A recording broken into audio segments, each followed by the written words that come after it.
नमस्कार, मैं नवीन जायसवाल 4PM राजस्थान में आपका स्वागत है। राजनीति में हमेशा से कद ही बड़ा होता है पद की तुलना में।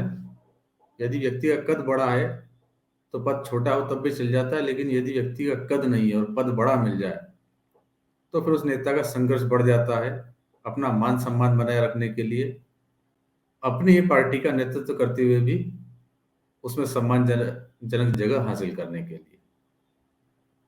कभी कांग्रेस को लेकर यह बात कही जाती रही है, बीजेपी अक्सर आरोप लगाती रही है कि कांग्रेस में गांधी परिवार के सामने किसी और नेता की कोई अहमियत नहीं है।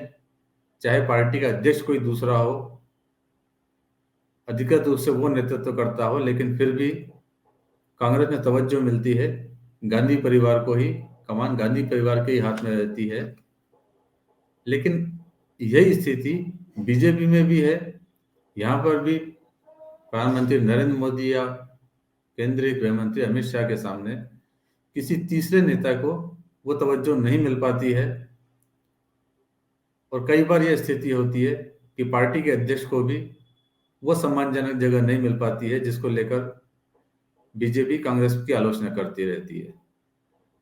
आपको ध्यान होगा, पिछले विधानसभा चुनाव के प्रचार के दौरान खुद प्रधानमंत्री नरेंद्र मोदी ने कांग्रेस पर इस बात को लेकर निशाना साधा था कि राजस्थान में कांग्रेस के जो होर्डिंग लगे हैं उसमें कांग्रेस के राष्ट्रीय अध्यक्ष मल्लिकार्जुन खड़गे को जगह नहीं मिल पा रही है। ये प्रधानमंत्री नरेंद्र मोदी ने कांग्रेस पर हमला किया था, लेकिन अब खुद उनकी पार्टी में भी यही हो रहा है। जयपुर में भाजपा का एक कार्यक्रम हुआ, पश्चिम बंगाल में संदेश खाली में वाले मामले को लेकर, महिलाओं पर अत्याचार हो रहे हैं, उसके विरोध में यहाँ पर प्रदर्शन हुआ। यानी प्रदेश का मामला नहीं था, राष्ट्रीय स्तर का मामला था जो प्रदर्शन का विषय था। उसको लेकर भाजपा ने प्रदर्शन किया। हवा महल के विधायक बाल मुकुंदाचार्य शामिल हुए, भाजपा के शहर अध्यक्ष शामिल हुए।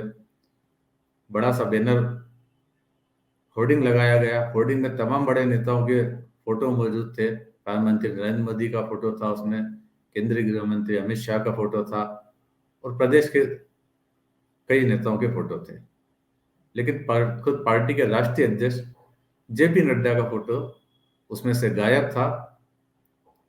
और जब मीडिया ने ध्यान दिलाया भाजपा नेताओं को ये क्या है, तो उन्होंने पहले तो कहा मानवीय भूल है, लेकिन विधायक बाल मुकुंदाचार्य तो मीडिया पर ही भड़क गए कि इस तरह के सवाल पूछने का क्या औचित्य है, वो तो पार्टी के नेता हैं, तो स्वाभाविक रूप से नेतृत्व तो उन्हीं का रहेगा।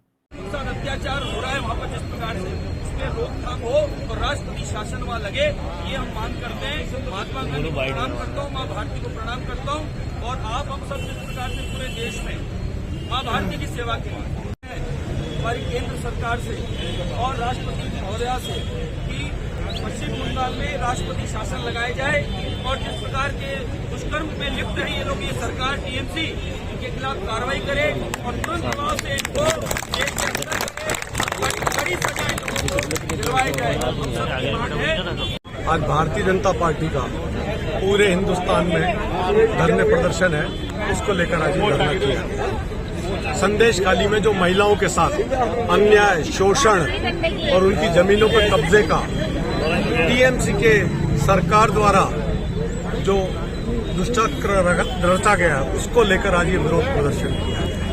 सर, बीजेपी के अध्यक्ष जो है ये धरना प्रदर्शन हो रहा है, लेकिन देखा जा रहा है जयपुर के प्रदर्शन में पीछे के बैनर पे उनकी तस्वीर नजर कई बार मानवीय भूल सोशल मीडिया से हो जाती है, इसको मानवीय भूल माना जाए। जब हम भाषणों में उनका उल्लेख कर रहे हैं तो इसका मतलब ये कोई मानवीय गलती हुई है तो उसको सुधार कर लिया। शहर अध्यक्ष शर्मा जी के आह्वान पर आज हम सब लोग उपस्थित हुए हैं और उन्हीं के नेतृत्व में ये हो रहा है। नड्डा जी राष्ट्रीय अध्यक्ष हैं और उन्हीं के नेतृत्व में पूरे देश में उनकी तस्वीर भूल जाना होनी चाहिए, तस्वीर तो होनी चाहिए थी।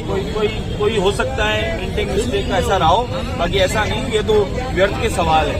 ये सवाल करने का क्या औचित्य है? जब ये तो पता है कि हमारे राष्ट्रीय अध्यक्ष सम्माननीय हैं और उसी के आदेश और निर्देश अनुसार पूरे भारत के करोड़ों कार्यकर्ता ये धरना प्रदर्शन कर रहे हैं और ममता बनर्जी को कारागृह में शिफ्ट करें, राष्ट्रपति शासन लगा। राजनीति है और अक्सर सामने वाले की गलती निकाली जाती है, उसी पर निशाना साधा जाता है, अपनी तरफ कोई नहीं देखता है।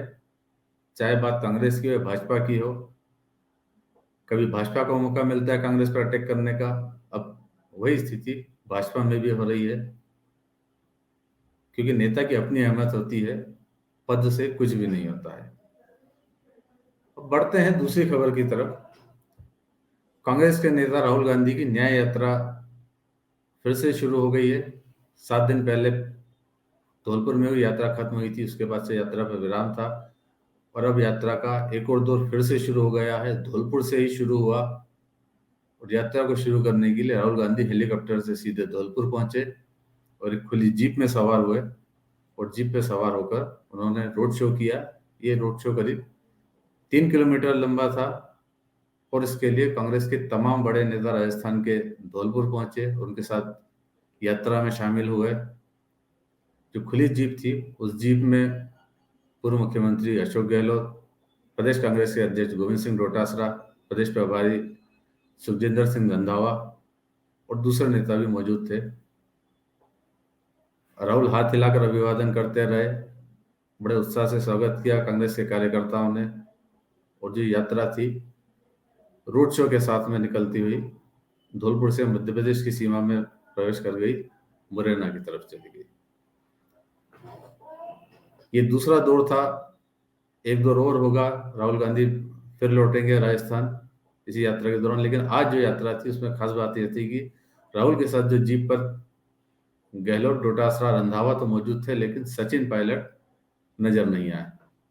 हालांकि सचिन पायलट धौलपुर पहुंचे न्याय यात्रा के लिए, वहां उन्होंने मीडिया से बात भी की, लेकिन जो जीप थी उस पर सचिन पायलट नजर नहीं आया और साथ में यात्रा में आगे पीछे भी कहीं सचिन पायलट नजर नहीं आया। बताया जा रहा है कि वो शायद सीधे मुरैना रवाना हो गए और वहां वो यात्रा में शामिल होंगे।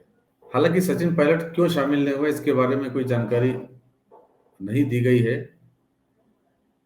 संभावना ये जताई जा रही है कि मुरैना में जरूर यात्रा में शामिल होंगे। तो फिलहाल इस वीडियो में इतना ही और अंत में एक बार फिर आपसे यही कहना है कि 4PM राजस्थान चैनल को सब्सक्राइब जरूर करें और इस वीडियो के लिंक को जितना ज़्यादा हो सके उतना शेयर भी करें, ताकि हम आपके लिए और भी खबरें इसी उत्साह से लाते रहें। और यदि आपको लगता है कि किसी हमारी खबर पे आप कुछ कमेंट करना चाहते हैं तो वीडियो में कमेंट बॉक्स में कमेंट्स भी करें।